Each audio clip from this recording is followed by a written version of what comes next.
Assalamualaikum warahmatullahi wabarakatuh. Perkenalkan, saya Yumnah Sarah Afiyah dengan NIM 118 dari kelas 2D.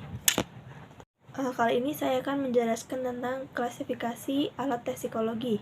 Klasifikasi alat tes psikologi sendiri terbagi menjadi 5, yaitu yang pertama berdasarkan kualifikasinya. Berdasarkan kualifikasinya ini terbagi menjadi 4 kategori, yaitu kategori A, kategori B, dan kategori C, juga kategori D. Lalu ada berdasarkan jumlah peserta. Pada berdasarkan jumlah peserta ini terbagi menjadi 2 tes, yaitu tes individual dan tes klasikal. Lalu selanjutnya ada juga berdasarkan tipe perilaku. Berdasarkan tipe perilaku ini terbagi menjadi 2 bagian, yaitu tes kemampuan atau kognitif dan tes non-kemampuan atau kepribadian. Lalu ada tes berdasarkan waktu pengajian. Itu ada speed test dan power test. Dan yang terakhir ada berdasarkan materi tesnya. Itu ada single test dan battery test. Tes berdasarkan kualifikasi HIMSI sendiri terbagi menjadi 4 kategori. Yang pertama yaitu ada kategori A. Pada kategori ini, tes tersebut tidak bersifat klinis dan tidak memerlukan keahlian khusus dalam proses administrasi dan interpretasinya. Tes tersebut berbentuk kuesioner dan dapat diadministrasikan, di-scoring, dan diinterpretasikan oleh non-psikolog, seperti peneliti, mahasiswa, pendidik, atau karyawan. Contoh tes dari kategori A yaitu ada kuesioner mengenai kesejahteraan psikologi, kepuasan kerja, dan lain-lain. Lalu selanjutnya ada tes kategori B. Tes pada kategori ini tidak bersifat klinis tetapi memerlukan pengetahuan untuk mengadministrasikan dan menginterpretasikan. Tes atau instrumen ini dapat diadministrasikan, di-skor, dan diinterpretasikan dengan panduan manual dan pemahaman umum mengenai jenis organisasi di mana tes itu akan dilaksanakan. Tes ini juga dapat diadministrasikan oleh orang yang berlatar belakang psikolog, seperti mahasiswa, staf perusahaan, ataupun tenaga pendidik. Contoh tes di kategori B ini yaitu ada tes bidang pekerjaan, interventori minat, baik kelompok ataupun individu. Kemudian yaitu ada tes kategori C. Tes pada kategori ini memerlukan beberapa pengetahuan mengenai konstruksi tes dan prosedur, juga didukung oleh pengetahuan dan pendidikan psikolog seperti statistik dan konseling. Tes ini mensyaratkan pengetahuan tentang reliabilitas, validitas, dan alat tes. Pelaksanaan tes ini minimal dilakukan oleh sarjana psikolog di bawah pengawasan psikolog yang berpengalaman. Scoring pada tes ini sendiri boleh dilakukan oleh mahasiswa dan tetap didampingi oleh psikolog. Interpretasi alat tes hanya boleh dilakukan oleh psikolog yang memiliki keahlian juga telah menguasai teori. Contoh tes pada kategori ini yaitu tes kepribadian dan tes intelijensi. Lalu tes kategori terakhir yaitu kategori D. Tes ini bersifat klinis sehingga memerlukan pengetahuan mengenai konstruksi dan prosedur tes, serta didukung oleh pengetahuan dan pendidikan psikologi. Tes ini didukung dengan pemahaman tentang testing dan pendidikan psikolog, standar psikolog, dan telah melewati supervisi selama 1 tahun. Tes ini mensyaratkan pemahaman prinsip psikomateri, baik itu reliabilitas, validitas, maupun konstruksi tes, pengetahuan baik berupa teori faktor yang diukur maupun bidang terkait melalui pendidikan formal di universitas yang terakreditasi. Tes ini dilakukan oleh psikolog yang spesifik sesuai dengan penerapan pada tes tersebut.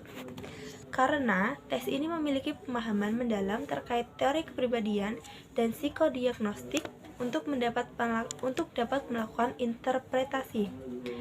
Tes ini dapat diinterpretasikan oleh sarjana psikologi S1 atau mahasiswa program magister psikologi hanya jika sudah disupervisi selama 1 tahun oleh ahli. Penggunaan tes ini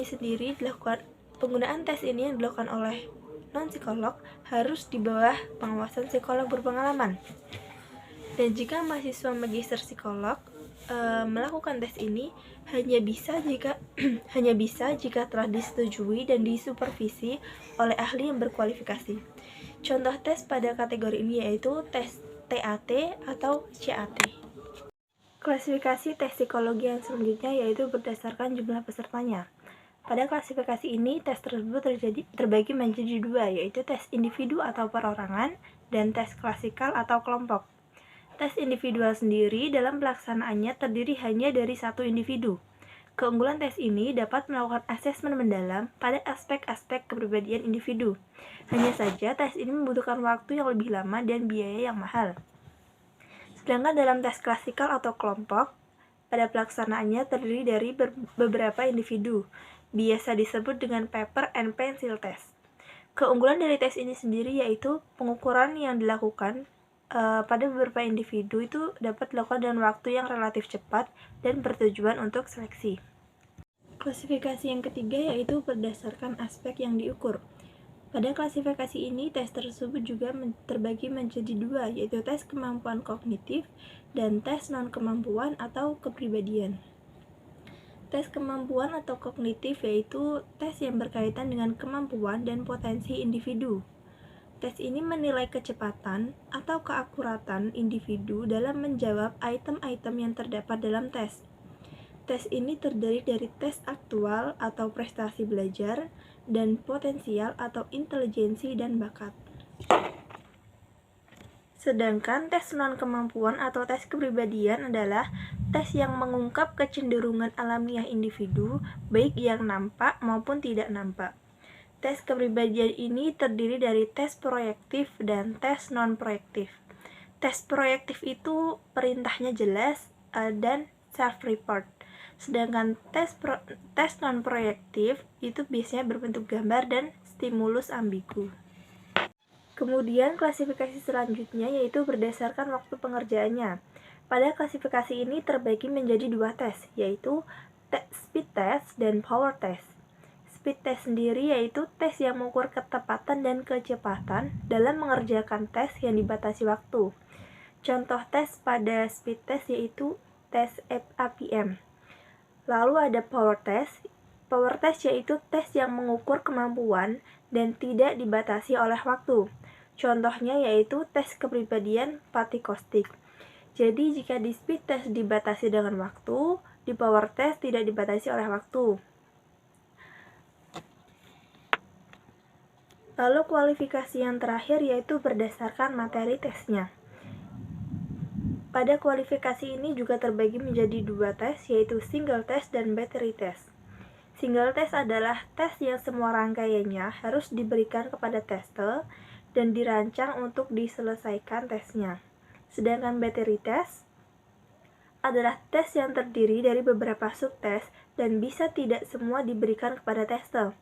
Subtes yang dipilih tergantung dari kemampuan atau aspek yang ingin digali atau diketahui oleh psikolog. Contoh tes dari battery test ini yaitu tes bakat GATB. Sekian presentasi yang saya sampaikan. Mohon maaf apabila ada salahnya. Wassalamualaikum warahmatullahi wabarakatuh.